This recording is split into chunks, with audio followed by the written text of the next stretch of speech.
Ladies and gentlemen, welcome to another edition of For What It's Worth. I'm your host, Ryan F., here on the Cole County Entertainment Network.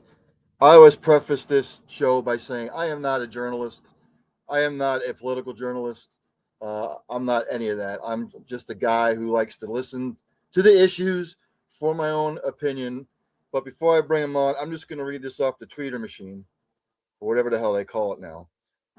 It's Mr. Hal Kempfer, at Hal Kempfer, retired Marine Intelligence Officer, Lieutenant Colonel. He is the CEO of GRIP, Global Risk Intelligence and Planning Incorporated, host of the STRAT Podcast. Let's bring him on. There he is, ladies and gentlemen, Mr. Hal Kempfer. Hal, thanks for joining. Ryan, thanks for having me on. Yes, sir. So let's just get into the latest. Obviously, Iran offered a proposal. Yeah. President Trump said no way. Mm-hmm. There's all kinds of stuff going on behind the scenes. What's your take on it? Obviously, they want to control the Strait of Hormuz. President Trump said no deal. Look, my head's spinning. First it's nuclear capability, then it's regime change, then it's the Strait of Hormuz. Make it make sense to me, Hal. You know, it's interesting. I sometimes teach a class on strategic communications, and I feel that I'd be very well served teaching that at the White House right now. It's great. One thing is, on the nuclear side, just as an aside, away from the whole thing, one of the things that's come up, and it kind of got into the press today, is Iran and others have kind of basically said, look, Iran can't even give us a lot of that nuclear material because when we hit it with that midnight hammer strike, it's buried. And right. And I used to do what's called consequence management. I used to be involved with a multinational task force who worked on that. I did a lot of stuff outside of that as well, working with weapons of mass destruction, nuclear things. And so that stuff's buried. It's really tough. Of course, it's extremely hazardous to go in there if you've blown it up because you got radioactive material all over the place.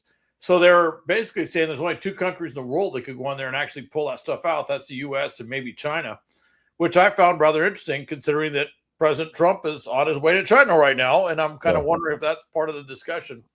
But this it's gone back and forth. You may have seen yesterday that there were drones that were fired into Qatar and fired into the UAE, and it's like, well, why is this happening?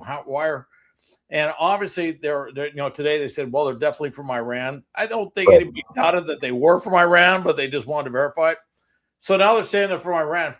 How do you have a ceasefire and you're firing, ordnance like that? I mean, that's so deliberate, so premeditated, everything else. There's nothing inadvertent. It's not accidental. It's not something that happened at sea, by chance. That is deliberate stuff that's happened there. So today, President Trump came out and said the ceasefire is basically on life support. Right. And I think that pretty much sums it up. The Iranians have been doing all this stuff that really puts on life support. Although they will turn around and say, yes, under international law, naval blockade is an act of war. But you have a ceasefire in place. The naval blockade is in place. I'm not saying it's perfect. I don't think it's hermetically sealed by any reason. I think there's a lot of reasons to believe that a lot more ships are going in and out there than certainly, what's being shown on the maps, because that just shows AIS. That means the ship is broadcasting its automated identification system. If you're in a high risk or enhanced risk area, the IMO, others will tell you, don't broadcast your AIS. If you're in pirate infested seas, don't broadcast your position to the pirates. And, same thing with the Strait of Hormuz. So I think it's I don't think the communication on this has been all that clear because it seems to go back and forth a lot. But I do think that there's some really difficult things to work with Iranians, and I don't think the Revolutionary Guard Corps wants to give up its aspirations for a nuclear weapon and having a nuclear program. That's just something. Once they do that, they kind of, I'm sure for some, they feel like they lose their reason for being. That's kind of their aspirational goal. So they're having a very, very difficult time internally coming to that, to concede that particular issue. Let me ask you this, because I'm a dunce when it comes to stuff like this. But Do you Well, I think, don't think so, but go ahead. think the Pentagon and the powers that be came up with all these different scenarios? Because it seems like it wasn't really planned all that well, to be honest with you. Well, the military side of it, I'm sure, was planned very well for what they were being tasked to do. And I've been involved with operational planning, whether you're working in joint planning groups at the joint service level or operational planning teams at the service level, whatever that is, whatever mission they have been given, I think they planned and executed that very well. In fact, if I look at just the sheer amount of airstrikes and military operations and everything else that had to happen, the fact that we've taken so few losses, so few casualties, that tells you there's a lot of really detailed, excellent planning, and to include excellent planning down to the logistics level. Keeping all those planes operational. You're flying that much, you're dropping that much stuff. Just keeping those planes in the air is a huge, huge hurdle, and we did a very good job. The Israelis did a very good job on it as well, maintain that operational tempo. So in that regard, it was very well done. I think at the political level, that's where you start to see a lot of confusing things, which is, first off, we want regime change. We're not aiming for regime change. And then if you look at it, it goes, it kind of looks like we're looking at regime change. And certainly for the Israelis, their view is that regime has got to go. Right. They've never altered. They've been very, very steadfast in their belief that they have got to go. That regime is just going to, there is no way to really deal with that regime. So I think in that regard, our going back and forth on that, I kind of feel like the White House took the Venezuela playbook, if you want to call it that, where they, we went in, pulled out Maduro. Again, just a stupendous, well-planned, well-executed raid, got him. But with that said, very limited, and that's the big difference. There's a big difference between something like Venezuela and what we're doing in Iran. I mean, it's night and day in terms of the operational tempo and the scope and everything else. So kind of took that and said, well, maybe we, even though they're bad hombres, so to speak, we can deal with them. We can negotiate with them. And the thing with the Revolutionary Guard Corps is, no, they're ideological extremists. They're just, you're really going to have a difficult time. If we thought we could do a shortcut by cutting a deal, I would say that's a little overconfident. They're ideological extremists. What drives them, you can't mirror image them. That's dangerous. They don't think like us. They have a completely different worldview. And so cutting a deal, and certainly in any New York real estate model, just isn't going to happen. All right. They're just not, you can't really cut a deal. They see things in very absolutist ways. What did you make of Netanyahu's comments in the interview yesterday? Which ones? Which part? Just basically he was coming off. He's going to be the one to end the war. That's what it sounded like. Nobody else. He was going to be the one to end the war.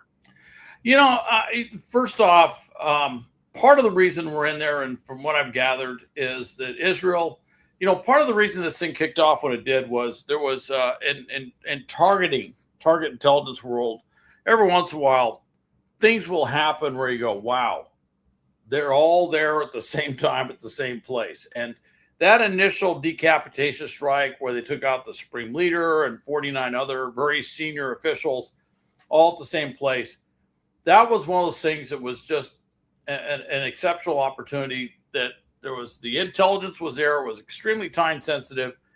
And it's one of those things that if we don't hit them now, we may never, ever get a chance to do that again. Right. And I think the thinking was, if we take them out, there's a chance that we could kind of push things along either towards regime change or cutting it, making some sort of deal with who came after or whatever. And so the Israelis, I believe, kind of forced the U.S. to say, look, we're going to do this, whether you're on board or not. This is going to happen. So, and I think the U.S. was looking at it and saying, we're getting nowhere with the Iranians in any other sense. So if not now, when? And so that kind of happened. So for Bibi Netanyahu to say that he has a big say in how this happens, I think that's very true. And the other thing is, Israel is a regional player. at the end of the day, we do not have territory in the Middle East. There is no United States territory anywhere in that region. We have a presence there, but we do not have any territory there. Israel has a big stake in that game. Saudi Arabia has a huge stake in that game, as do all the Gulf states, all the nations that have been targeted. Obviously, have a huge part of that. They got a big role there, and so yeah, I think Bibi Netanyahu will have he gets a vote, so to speak. He's going to have a say on where that goes, and the U.S. is kind of we're compelled to listen to them because that's our in that joint U.S.-Israeli campaign, they're the other side. We're the U.S., they're the Israeli, and we're working together. Right. At what point, though, strategically they say, well, it's just not worth it anymore?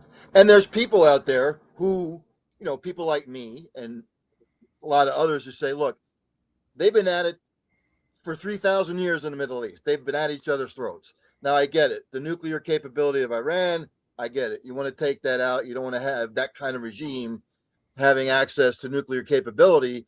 But there are those pundits out there who say, look, just let them battle it out. Why are we getting involved? Well, as the Middle East has, with obviously, Israeli is, if you go back to Israel and its beginnings, goes back thousands of years. However, the modern Israeli state only goes back to 1948, so it doesn't really go back that far.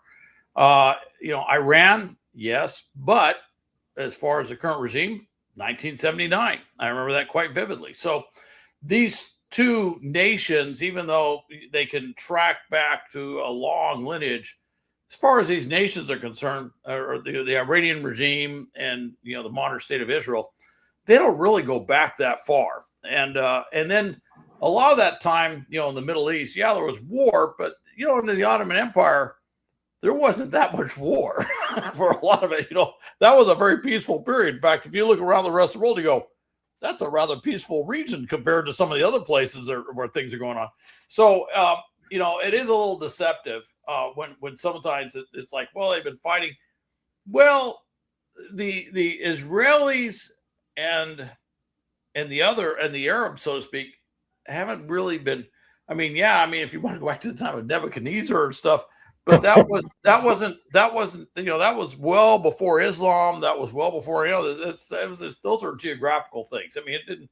Everybody had their own religion back then. They had their own beliefs and stuff, and so that really wasn't a religious war. That was just good old fashioned imperialism, if you will, going in there and conquering territories and stuff. So that's been going on for quite some time. So it is a little bit of a, that's been going on for a while. The nuclear thing, that's something that the Iranians have aspired for. Certainly when Pakistan got the bomb, when they developed nuclear weapons, and that goes way back. You're talking, when India and Pakistan both developed nuclear weapons, you're back in the 1970s and stuff. So that's, you're going back quite a ways.